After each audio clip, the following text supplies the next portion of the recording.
Hey guys, welcome to Neat Movie News. My name is Dean Thomas. His name is Dean. We like Dean. And Scarlett Johansson has got herself another big-time blockbuster action movie, this time with Ghost in the Shell.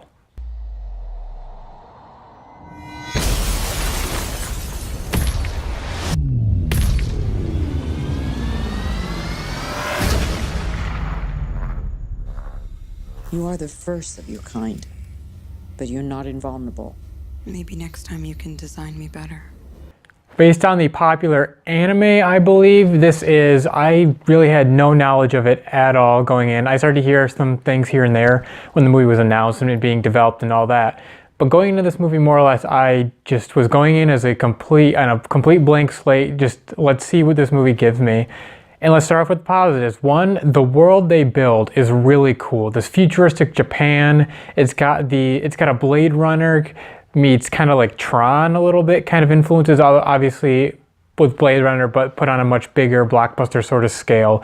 But like the world itself, you feel like it's a real world. I don't feel like it's a bunch of green screen, like fake CGI built city. It felt like a city that was in existence. Really did.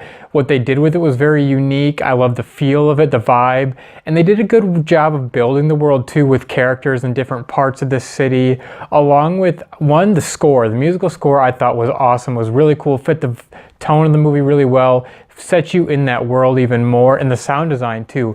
The way because it's a lot of technology, so all the sounds they make, the way between, then gunshots and the action that takes place too, the sound design was really, really well done. Top-notch film.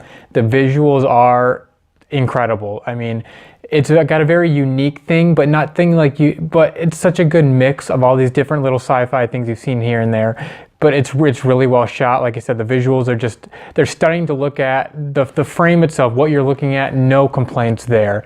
For me, is going into the story too, is more or less Major, played by Scarlett Johansson, is a completely robotic body with a human brain. And what she has been told is that her body had been completely destroyed, so her brain was implemented into this AI, this robotic shell. The ghost being her brain, her soul, all of that sort of stuff. And that's where the title comes from. And then from there, it kind of becomes, she's a soldier for this like District 9. She's working for the government. And then she starts to kind of learn some things about her past from this hooded figure. And I say hooded figure in terms of both figuratively and literally. He does wear a hood, but he's also kind of this mysterious character that you're not really sure where he's at. He's not really the villain, but you're not really sure he's a good guy either. I really liked his character. I wish he was in it more. And then from there, it is very much a mystery of her trying to figure out what really happened to her, who she really is what she's been told really the truth, or has everything been a big lie? And for me, that's where this movie, the story itself, like, yes, you can have a great visual movie, but you gotta have a story to back it up. And for me, for whatever reason, I just could not get fully engaged in the story.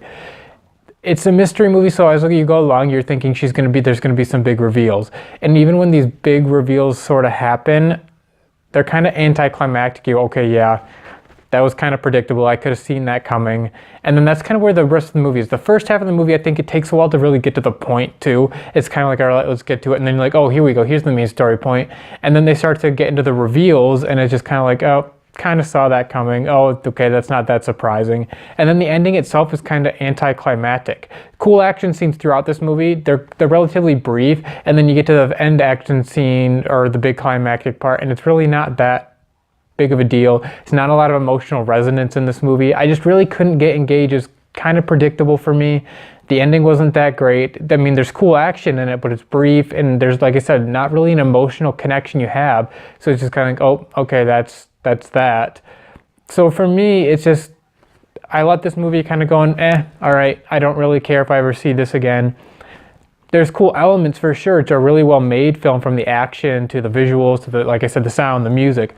But it's the story that just kind of fell a little flat and was predictable to me. Nothing really special about it. No big reveals. And it's kind of a slow movie, because this movie's a short movie. It's only about an hour and 40 minutes. So like I said, the first half of this movie is like, all right, we're kind of going along. Give me something to like kind of grab onto, and it really didn't. And then once they finally got to the parts that I was like, okay, this is where we're gonna get going, it then kind of like jogged to the end. It wasn't anything, it wasn't a big sprint, it wasn't a big finish, it just kind of got there. And for me, it was just kind of just kind of a blah movie, nothing real special. Scarlett Johansson is really good in it. I mean, she is an action star. Performances are good. And there was a time I was like, what is Scarlett Johansson doing something weird? I don't know if it's her performance. It's every now and then she delivers dialogue weird. Her posture is really bizarre. But it's like, you know what? I think that was a choice she made because she's this robot. She's still kind of getting used to her body a little bit. And I think that's what was that. So that was actually something I thought was a cool element she brought to the character. And the character was cool and I liked her. But once again, not a lot of emotional resonance. Didn't really get invested. The story just didn't really grab a hold of me. So for me, Ghost in the Shell, nothing too special. I think you could have a good time. It's relatively entertaining, but nothing big or memorable about it. I'm going to give Ghost in the Shell a 58%. Well made, cool visuals, but you got to do a little bit more than that. You got to give me an engaging story, and I didn't really find much of one in here. I thought the story could have been engaging, but it just wasn't really climactic, didn't really build up to anything, and just kind of fell flat for me in a lot of areas. So for me, the Ghost in the Shell is a 58%. Well, there you guys have it. That is my review.